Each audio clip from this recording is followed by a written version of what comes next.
February sales figures are in, and battery electric vehicles have nearly doubled year on year while grabbing almost 12% of the entire new car market.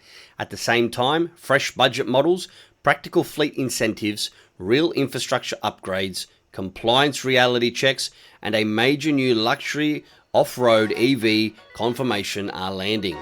This is Plugged In Australia.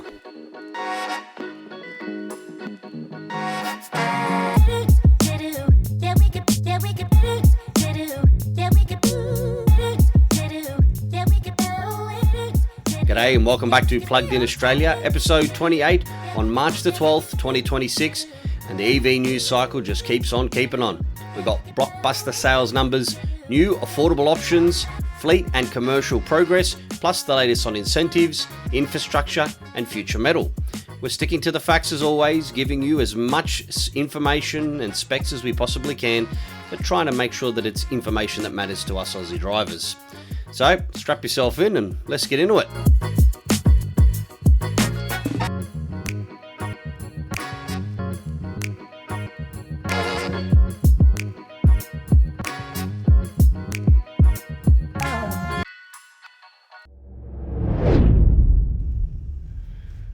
Battery electric vehicle sales in Australia reached 11,134 units in February 2026, according to combined VFACTS and Electric Vehicle Council data. That's a 95.9% increase on February of last year in 2025. And it lifts BEVs to 11.8% of the total new car market, and that's out of approximately 94,000 new vehicles sold. Year to date, BEV sales sit at 18,543 units, up 94.9% on the same period last year. Tesla's Model Y led the way with 2,791 units, up 121.7%, followed by the BYD Sea Lion 7 at 1,327 units, up 745%. It's only 157 sold last February. Other strong performers included the BYD Atto 3, 384 units, BYD Seal at 302 units, BYD Atto 2, 347 units, the Dolphin 260, Atto 1 did 349 units, the Geely EX5 at 416 units, Zeekr 7X did 628 units in its second month. Going very well, that Zeekr 7X. I'm seeing quite a few of them around town. The EV3, 223 units, and the Alexio did 107 units. Very surprised about that Alexio. I didn't think the price point there was right, but selling a few vehicles there, which is excellent. Plug-in hybrid sales also rose 20.2% to 5,854 units. The growth happened even as the overall new car market fell 4.5% for the month and 2.2% year to date, proving EVs are taking share through better choice, competitive pricing, and lower running costs rather than riding a rising tide. Say that 3 times fast. Chinese brands collectively perform strongly, with some reporting periods showing them overtaking traditional Japanese marquees. These figures reflect the real momentum building for Australian buyers right now. Great Wall Motor Australia is offering buyers of the 2025 build Haval H6 Ultra Hybrid and Ultra Plug-in Hybrid a free upgrade to intelligent all-wheel drive worth up to $3,500. The promotion runs until 31st of March 2026 and means the all-wheel drive versions are now priced the same as their front drive equivalents at $39,990 drive away for the hybrid and $43,990 for the plug-in hybrid. The upgrade brings GWM's HI4 system with electric motors on both axles, electronic torque vectoring, and automatic switching between two-wheel drive and four-wheel drive based on road conditions. The hybrid uses a 1.5 litre turbo 4-cylinder petrol engine, producing 110 kilowatts and 240 newton meters of torque, combined with electric assistance for a reported combined fuel consumption of 5.4 litres per 100 kilometres. The plug-in hybrid adds a 19.09 kilowatt-hour LFP battery for up to 100 kilometers of electric-only range on the NEDC cycle and significantly higher combined system torque. Both variants maintain strong towing capacity and gain improved traction for Australian conditions, wet roads, gravel tracks, and some light off-road use. Standard equipment on the Ultra grades includes large touchscreens, advanced driver assist systems, leather-scented seats, and premium audio. GWM has already sold just over 13,000 Haval H6 units in 2025. That was up 6.5%, and 2,179 so far in 2026, making this incentive a timely boost for one of Australia's most popular mid-size SUVs, but buyers must take delivery of a 2025 build vehicle by the 31st of March 2026 to qualify. GAC Aon's compact electric hatchback, the Aon UT, is confirmed for Australia, with first customer deliveries expected between April and June this year. Leaked pricing from industry database Redbook shows it starting at $31,990 before on-roads for the premium grade and $35,990 for the luxury grade. The Aon UT is sized like a Toyota Corolla, just over 4.2 metres long, 1.8 metres wide, and 1.7 metres tall, with a long 2.75 metre wheelbase that delivers impressive rear legroom of around 905mm and generous shoulder room. Boot space starts at 345 litres and expands significantly with the rear seats folded. It rides on a 60 kilowatt-hour LFP battery paired with a 150 kilowatt, 210 newton meter front drive electric motor and is rated for approximately 410 kilometers WLTP range. Standard equipment across both grades includes 17-inch alloy wheels, Apple CarPlay and Android Auto, a 6-speaker audio system, surround view cameras, heated front seats, a heated steering wheel, climate control, LED lighting, rain sensing wipers, digital instrument cluster, tyre pressure monitoring, a connected satellite navigation, and power folding mirrors. The luxury grade adds ventilated front seats, wireless smartphone charging, auto-dimming rearview mirror, an electric tailgate, and a glass roof with an electric sunblind. Positioned as a direct rival to the BYD Dolphin and the upcoming MG4 Urban, the AUN UT will be GAC's fourth model in Australia and part of a planned rollout of more than 10 vehicles over the next 5 years. Official confirmation of full specifications and final pricing is imminently expected.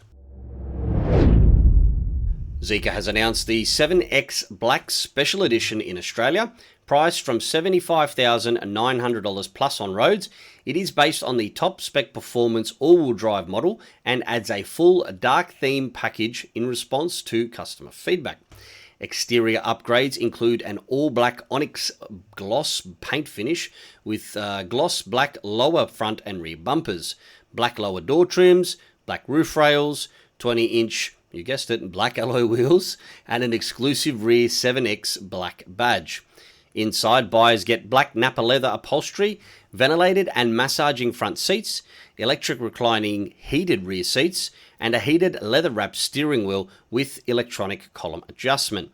Under the skin, it retains the 100 kilowatt-hour battery on the 800-volt architecture, dual-motor all-wheel drive, producing 475 kilowatt and 710 newton meters torque, a 3.8-second 0 to 100 kilometer an hour time, and 543 kilometer WLTP range.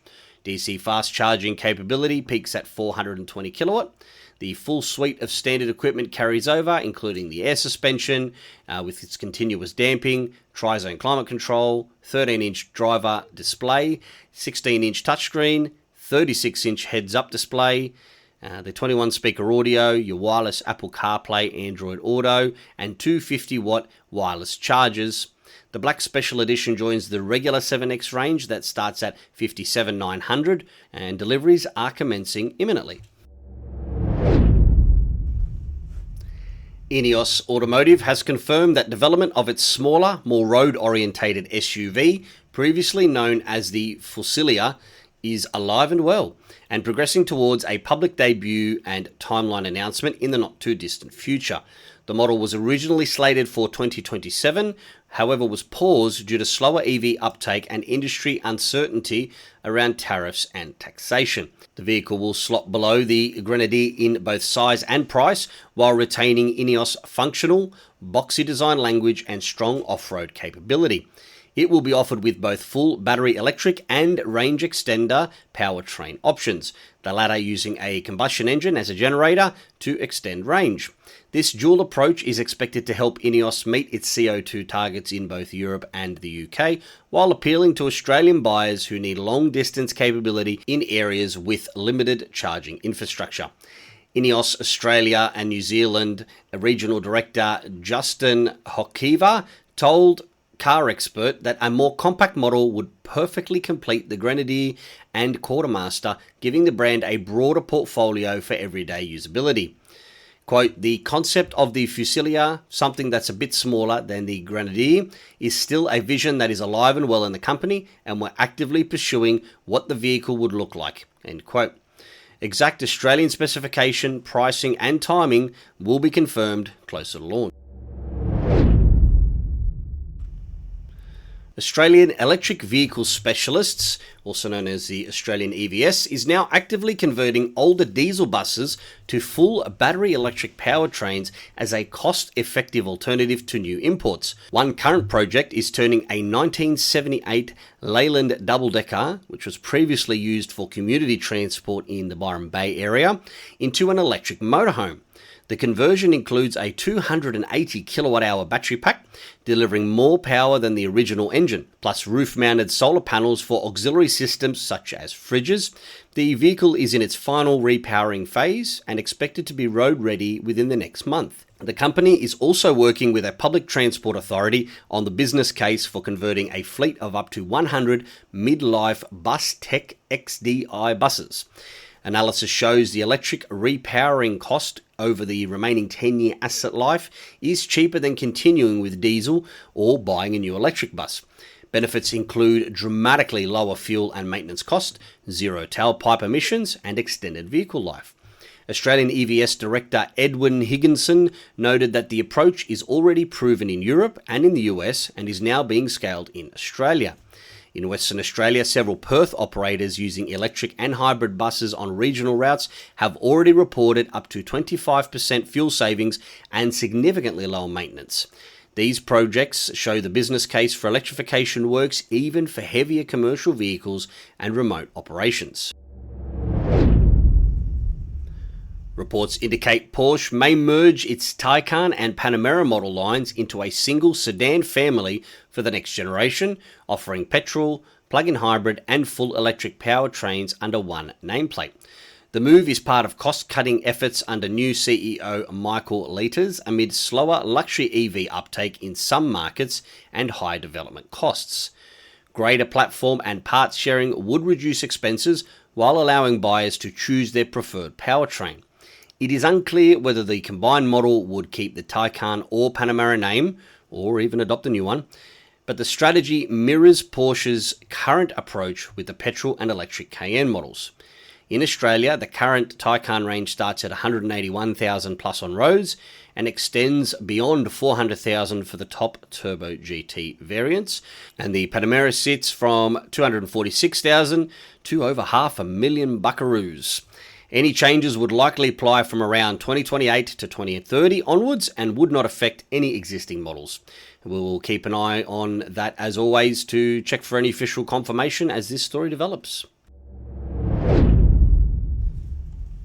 Chery's new QQ3 budget electric hatch is priced from just 68,920 yuan in China, which is only 14,000 Australian dollars, and could land in Australia as early as 2026 as another ultra-affordable rival to the Dolphin, the Aura and the MG4. When imported with usual Australian costs, it would likely start around the $20,000 mark before on roads, with the longer range version more realistically sitting in the low to mid $30,000 bracket, directly competing with the GAC Aeon UT at $31,990. The Toyota Corolla-sized QQ3 is offered in China with two power outputs, 58 kilowatt and 90 kilowatt, and two range options, a 310 kilometre or a 420 kilometre on the more lenient CLTC cycle. So I'm estimating that the real-world WLTP is going to be closer to sort of 350, maybe up to 400 kilometres on the longer range model. Chery Australia has not yet confirmed the QQ3 for local launch, but when contacted by Cars Guide late last month, the brand could not rule it out. Local Chief Operating Officer Lucas Harris has previously stated the company is eager to bring an electric hatchback to Australia and specifically mentioned the QQ lineup. Chery currently only sells the E5 electric SUV here and finished in the top 10 best-selling brands for February 2026, showing strong momentum. If the QQ3 arrives, it would need a probably more powerful motor setup than the currently 58 to 90 kilowatt options to match rivals that all offer at least 125 kilowatts as standard. This emerging battle in the sub $40,000 electric hatch segment really gives Australian buyers even more choice in the affordable end of the market, and that is very exciting. We mentioned a lot of the expensive EVs here. We mentioned all EVs don't discriminate based on the price. However, it's really these sub $40,000 ones that are really going to get the party started, so to speak. So we'll keep an eye on that for further updates from Chery. 2 years after Polestar and Tesla left the Federal Chamber of Automotive Industries, Polestar Australia Managing Director Scott Maynard has confirmed the brand has zero regrets. He told Go Auto the decision was correct because, quote, legacy brands command a resounding voice inside the FCAI. They fund it. And so the FCAI has no alternative but to represent these brands who don't want to see the new vehicle efficiency scheme succeed. Maynard added that the FCAI will eventually need to shift its position as EV uptake accelerates and the market share of electric vehicles grows. He pointed to the recent NVES report card showing the industry exceeded targets by 21% and said, quote, we now have nearly 150 electrified models on sale in Australia. That position is markedly different from how it sat 6 months ago, 12 months ago, certainly 2 years ago, end quote. Polestar continues to support the NVES and the FBT exemption for EVs, while criticising the exemption for luxury dual-cab utes. Maynard also called for government to consolidate new vehicle sales data rather than relying solely on VFACTS. Noting discrepancies when EVC numbers are added, the brand recently unveiled the Polestar 5 in Sydney and remains committed to growing its Australian presence outside of the FCAI. Hyundai Australia has confirmed fleet sales remain a core pillar of its business, making up approximately 21 to 22% of total volume. Chief Operating Officer Gavin Donaldson told Fleet Auto News, quote, fleet for us has always been an integral part of our business. It's approximately 21 to 22% of our business mix. Rest assured, it's a vital part of our business, end quote. The company operates a state-based fleet model with dedicated managers for Northern, Eastern, Southern, Central and Western districts, covering national fleet, premium fleet, government and direct rental segments. Hyundai deliberately adjusted EV pricing to protect long-term residual values after earlier market volatility and is now confident the strategy supports fleet buyers' whole cost of life calculations. See, fleets take all the emotion out of it and it's just a simple spreadsheet that says, right, it does the job we need it to do, tick. Now, or out of these 5 vehicles that do the job we need it to do, what is going to be the best bottom line outcome? Doesn't matter how much the car costs to start with, doesn't matter how much you're going to get back for it at the end of it, doesn't matter what the servicing cost is individually. What matters is all of those things together. At the end of the 5 years, what money comes out of their pocket, that's what matters. And that's where electric vehicles, especially for drivers of like sales reps that do high kilometers and things like that, that's where it's really going to shine. Donaldson also revealed Hyundai is actively developing a ute for the Australian market, noting that if we had the right ute, they would migrate to our product straight away in fleet channels. With fleet remaining 20% of the business, even through the post-COVID reset, Hyundai's 2026 plans clearly keep EVs and electrified models front and centre for corporate, government and rental customers. New South Wales Health has just completed a major upgrade of electric vehicle charging infrastructure at 2 major health facilities to support its growing staff fleet and meet the state's 2030 zero emission target. The rollout includes 36 Schneider Electric Pro AC chargers and 2 Pro DC chargers delivered by Aeron Group in partnership with Schneider Electric. The installations use the EcoStruxure EV charging expert load management system with dynamic load management to balance power demand in real time, prevent overloads and avoid expensive grid outages critical in 24-hour hospital environments. Some of these companies need to come up with some shorter names for their business. Like if I have to take a breath while say your product name, it's probably a bit long. Aeron Group Managing Director Ben Espinoza said these facilities operate around the clock, so our priority was delivering reliable EV charging infrastructure without disrupting staff or patient services. Schneider Electric Vice President of Power Products Tim Pratt said, New South Wales Health's transition to electric vehicles is both a policy requirement and a health imperative. Reducing transport emissions across hospital fleets directly contributes to cleaner air and healthier communities. The upgrade supports the New South Wales government mandate of 50% electric passenger fleet by June 2026 and 100% by June 2030 under the Net Zero Government Operations Policy. It's another practical example of public sector infrastructure keeping pace with accelerating shift to EV. Jaguar Land Rover has confirmed that its new all-electric architecture will underpin a smaller, entry-level battery electric Land Rover Defender, widely expected to be badged the Defender Sport, with a targeted global launch in 2027 and potential Australian deliveries as early as that same year. Defender brand director Mark Cameron told Autocar the project is, quote, well advanced, even though the large Jaguar EV limousine the platform was originally developed around has not yet launched. The compact off-roader will sit below the current petrol, diesel and hybrid-powered Defender 90 and is tipped to use a 5-door body style resembling a scaled-down Defender 110 rather than the 3-door 90 layout. Development is already at the testing stage, with prototypes spotted on UK roads. Cameron confirmed the new model will retain the core Defender DNA.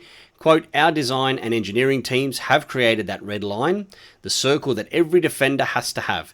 We've got to make sure everything we do as Defender has the DNA of the brand, epic, built to last, go anywhere capability, end quote. He acknowledged that the smaller size and EV packaging will mean some trade-offs. Quote, the size of the vehicle and platform will probably reduce wheel travel and articulation compared with a current Defender, end quote. Aerodynamic changes, including a slightly lower roofline, smoother front-end styling, and lower ride height, will be needed to maximize range, which may marginally reduce extreme off-road performance compared with the full-size Defender. However, Cameron stressed the vehicle will still deliver class-leading off-road attributes for its segment and will rival the upcoming electric Baby G-Class from Mercedes-Benz. The brand is refusing to cut corners on durability testing, insisting on at least 2 full winter test cycles and 2 hot weather test cycles, a deliberate contrast to the rapid development timelines of some Chinese brands. Cameron said, quote, what has disrupted our industry hugely are shortened development cycles from some of the Chinese brands. Their speed to market is incredible, but we have always maintained that we need to have at least 2 winter test cycles and 2 hot weather test cycles for a Defender. We're looking at ways to shrink our development time, but we don't want to compromise on quality, longevity, and all things you have to deliver as a luxury brand, end quote. I mean, you could really do it in one season. You've got 2 hemispheres. You could do winter in one hemisphere and summer in the other hemisphere. I don't know, is that a silly thought? Anyway, let's keep going. The Defender Sport will be built at the upgraded Merseyside plant in the UK, which is being prepared for full EV production. While exact battery size, power output, range and pricing have not yet been released, the model is expected to use JLR's Electrified Modular Architecture, EMA, with dual motor all-wheel drive. There is no Australian pricing or specification sheets as yet. However, the brand's strong local Defender following and the explicit mention of 2027 availability in markets including Australia make this a significant upcoming addition to the luxury electric off-road segment here. We'll add this one to the list and we'll keep tracking the development of it and let you know once some local confirmation is announced. And that's a wrap on episode 28 of Plugged In Australia. Some record sales, some fresh incentives, new models, fleet momentum, and some much needed infrastructure progress. The transition is gaining some serious speed. Thank you very much again for listening. Any questions, any feedback, you know what to do. info@pluggedinaustralia.com.au. And until the next time, stay plugged in and stay charged. Ci vediamo.